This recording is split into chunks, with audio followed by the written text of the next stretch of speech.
like this move from Philly? Yeah, I do, Molly. I love it simply because of this. Look, number one, I love it because of what it's going to do for other running backs. And I love it what it does as far as kind of advancing the conversation about running backs and what their value really is to football. Yeah. And I think what this really is, what this conversation is, in terms of like the whole running back discussion, is this is an emphasis on, or rather the emphasis that the NFL puts on explosive plays. That's really what teams are after. Okay, every offensive coordinator starts every week with how can we create explosives, plus 10 in the running game, plus 20 in the passing game. Saquon carried this team for a large stretch of this football season because they couldn't create explosives in the passing game. And many people thought that Philadelphia wouldn't be able to make it to the Super Bowl because they weren't able to generate explosive plays in the passing game. Well, he did it. Look, he had 7 touchdowns of 60 yards this season. No other player had more than 4. That includes all positions. So when you are able to produce at that kind of clip, of course you're going to have a record-setting contract probably given to you because you've earned it.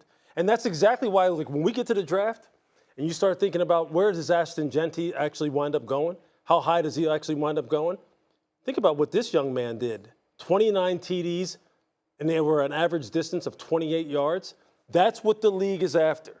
That's why it's nice to see Saquon kind of spark this conversation again, and why now every running back who has those kind of qualities is going to be drafted much higher than what people traditionally think that they should be drafted. And that's all because that's how the league goes, though, right? It's all very cyclical. When this kind of thing happens, it makes everybody kind of reevaluate how you build football teams and how you value positions. Saquon has done that now single-handedly, and he's been rewarded with the contract that really represents that. Yeah. To answer your question, Molly, I think it's great. I think we all agree it's been great to see Saquon get the money now.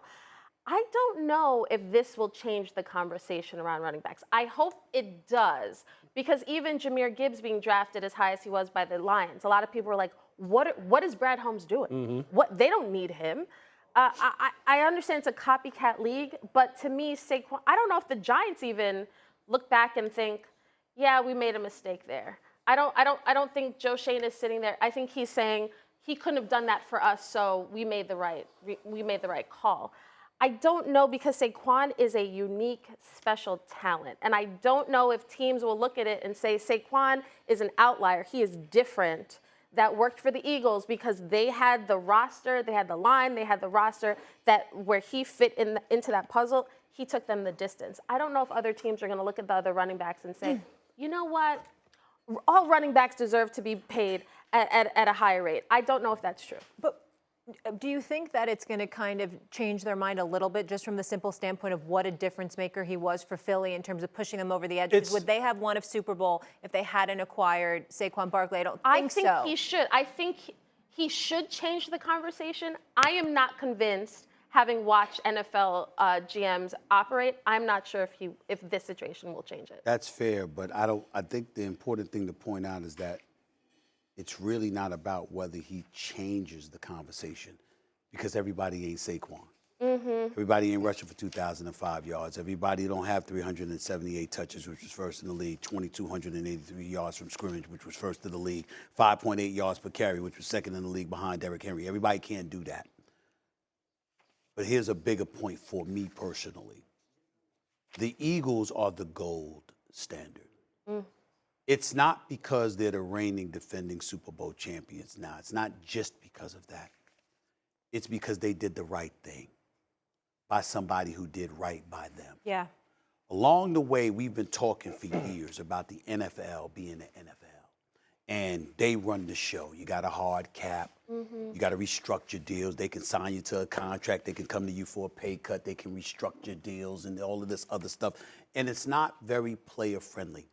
And the crime when it came to running backs is that it didn't matter how much you produced. Remember when the Dallas Cowboys gave DeMarco Murray 392 carries? Remember that? And then they threw him out the door like with the bathwater. Yep. Like it was nothing. Okay. Because they said, we're looking at the workload we gave you. We're looking at your birth certificate and the dust it has collected, and that's all we need. We don't give a damn how you looked and what level of production you provided. The Eagles didn't do that. Yeah. The Eagles said, yo, this brother's special, but he produced.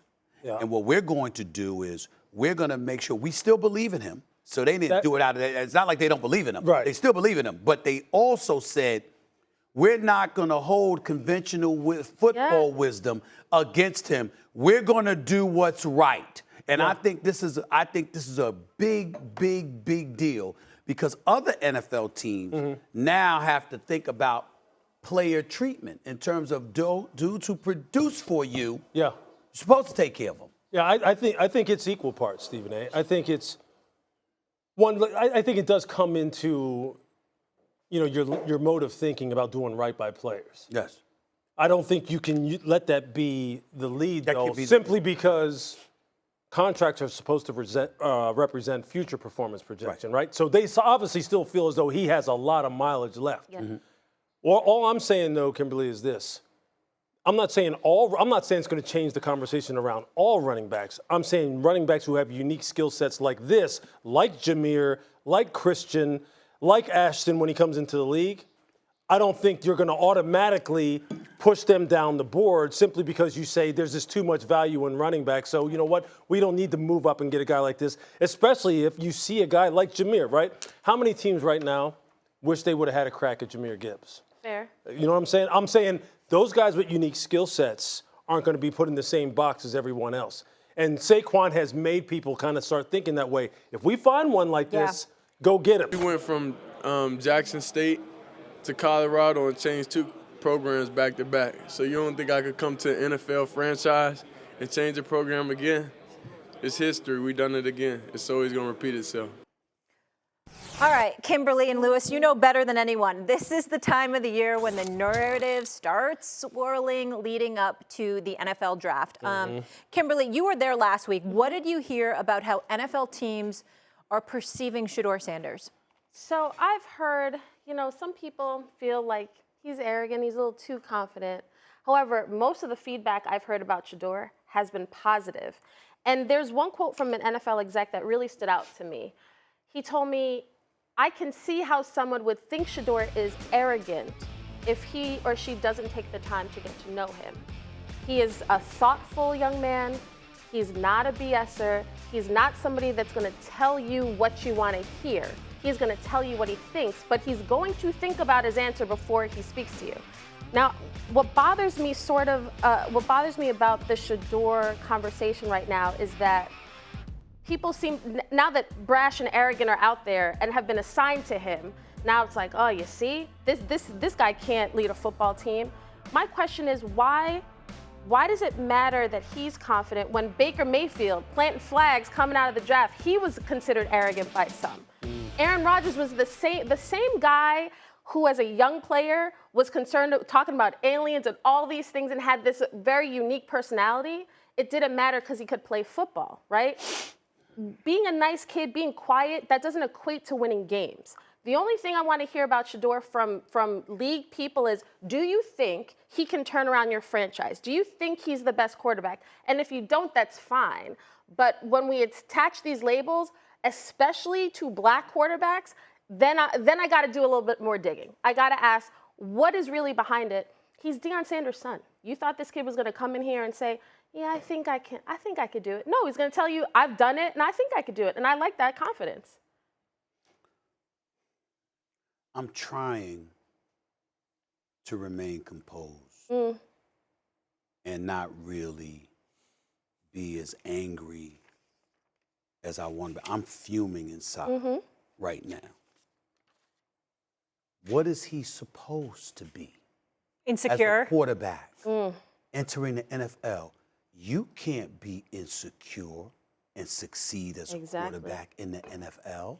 You can't have doubts about your abilities and be successful as a quarterback in the NFL. If I know that, every single executive, even Mr. Shine, whatever his name is, you understand, himself knows you have to have confidence, okay? He has a resume that validates and backs up his confidence. And so I'm getting angry because young black man, highly successful, highly accomplished, an incomparable, impeccable pedigree, is entering the NFL, is considered easily one of the top 2 quarterbacks entering the NFL draft, hear about his lack of mobility, lack of arm strength, whether or not he can make the requisite throws. Oh, no, we're hearing about his attitude. Ever been in trouble? Ever found himself in any kind of trouble? Is there anything that has besmirched or stained his resume, his name in any way? The closest thing this brother has come to a crime is when Colorado State was talking smack to them and he refused to shake the quarterback's hand and said, I heard what you said. I heard what you said. Or when the coach was talking about prime time as daddy and he went at midfield, he was like this with the watch and all. That's about it. He's done nothing wrong. Mm-hmm. So why are we having this conversation about his character? I'm going to tell you why. Because you got people hating on his daddy. Yeah, that's what I was going to And they want any excuse that they can come up with. And let me remind America why Deion Sanders, we going to say this. This is why Deion Sanders is hated by some people. Because he was the greatest. And he told you so. And then went out there and showed you show. And you were helpless to do anything about it. And then when he talked about it, not only could you not play better than him, you couldn't talk better than him, you couldn't articulate your thoughts better than him, you didn't have that swag, that flavor about you, that vibe about you, you couldn't resonate with an audience and gravitate them towards you the way that he could.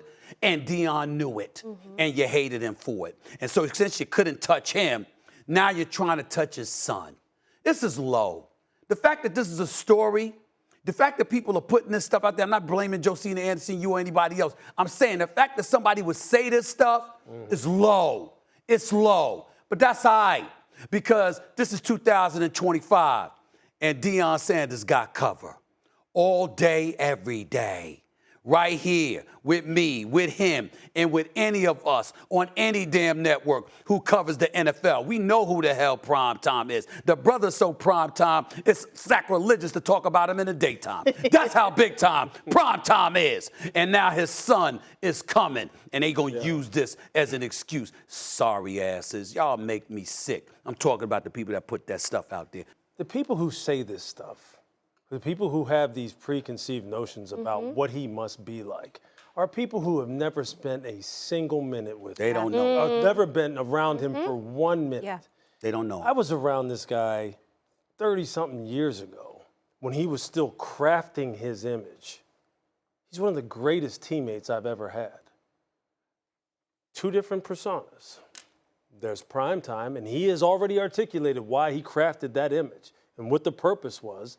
And then there was the locker room Deion Sanders, the guy who looked out for the small guy, the little guy, always laughing, always keeping it light when we got on the field, the hardest worker, the most talented worker, the best teammate. Sustained that all through to now where I go out there and cover Colorado football games. It's call him, picks up the phone. What do you need? Can you talk to my team? When we go in and have production meetings, hey, I'm going to tell you the real deal about what's going on with my football team, where we're at, who's good, who's not. He's just one of the most genuine people. But people can't get past the glasses, like the Colorado State coach said before he played against them out there about, my parents taught me about take your hat off, take your sunglasses, all that BS. See, people get caught up in all that, and we all know why, and we all know how people go and take that and run with it. And now you're right. His son is a chip off the old block. His son is supremely confident. Is the son of one of the greatest athletes to ever walk the face of the earth. Does not take a backseat to anyone. Does not lack confidence in any single way. And people are looking, and the same things that they applied to Deion, they're going to now just try and apply to this young man. It is stupid. It is ridiculous. And in the scouting world, it's embarrassing. But you know what? I'm not surprised. I'm not surprised. Because you know what? The scouting world in particular is made up of individuals who, quite honestly, they have their own personal biases too. I know scouts. I know how people think and how people evaluate players and the kind of things that they say about players and the kind of stereotypes that they apply to players, black, white, whatever. And it is too bad. It's too bad because I'll tell you what, when we get down to it, this kid right here is uniquely qualified to be an NFL quarterback, not just as a player, but as a person. Yeah. And his father will tell you that, and I trust his father because you know what? I have no reason not to. I know, I trust him. Can I just say with these kids now, they're not wide-eyed, they're not starstruck, They've got money. It's a different breed of kid. And I think when you talk about the scouting community, you also have to meet the kids where they are too.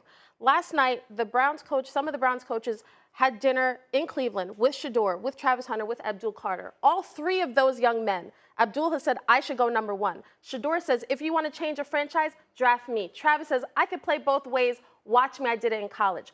All these kids are confident, and that is what, if you're picking high in the draft, that's what you should want. You could say whether Cam's better, you want Shedeur, that's fine. But all the attitude stuff, I don't abide by that. And you know what, let me just say this real quick before you wrap this up, Stephen A. Not all scouts are like that. I know that. Okay, there's a lot of them, and I know you know. But the fact that it still exists, that we're even sitting here right now, like, you know, investing air into this conversation about whether or not he's too cocky or not. But the pushback is it's just needed. the most asinine thing in the world. Once the narrative gets set. You're right. And the thing that bothers me about the attacks on Deion is that I think it's cowardice because people not attaching their name to it, and you know what you're doing, and you know who it's potentially affecting, which is Deion Sanders' son. Well, why was he, Deion, one of the greatest athletes to have ever lived? Because beneath or aside from all of that sizzle, the brother put in the work. As disciplined as they come. He doesn't get himself involved in foolishness. This is not what he does. He won't tolerate his son. I saw him doing an interview, and they were like, yeah, your son might do this. He said, yeah, this is what we plan on doing. I kind of know this. He said, what if your son feels differently? He said, what? Who? What'd you think? Who you talking to? Right. In other words, oh, trust me. You know, and then you talk about NFL teams and coming to talk to his son or talking about himself. Well, they could just come up with anything, and they could say anything. Who gonna get away with that? They're gonna have to deal with him. See, that's what the real issue is.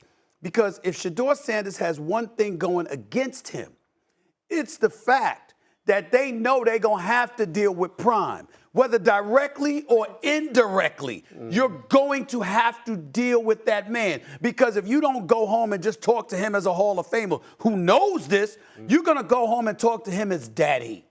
And as a dad, who's a Hall of Famer, impeccably knowledgeable about the sport, you're not going to get away with no bull jive. Talking to his son and coming. You got to be on your A game when you're even talking to Shedeur because you know what kind of tutelage he has received. That is what they're not telling y'all. They're not telling folks, we don't really want to have to deal with that. That's almost the equivalent of a team with young executives that didn't want to bring in Bill Belichick. Because what you going to tell them? What you going to tell Bill Belichick? You young puppy, you can't say anything to Bill Belichick. And they're thinking, damn, we really don't want to have to deal with Prime.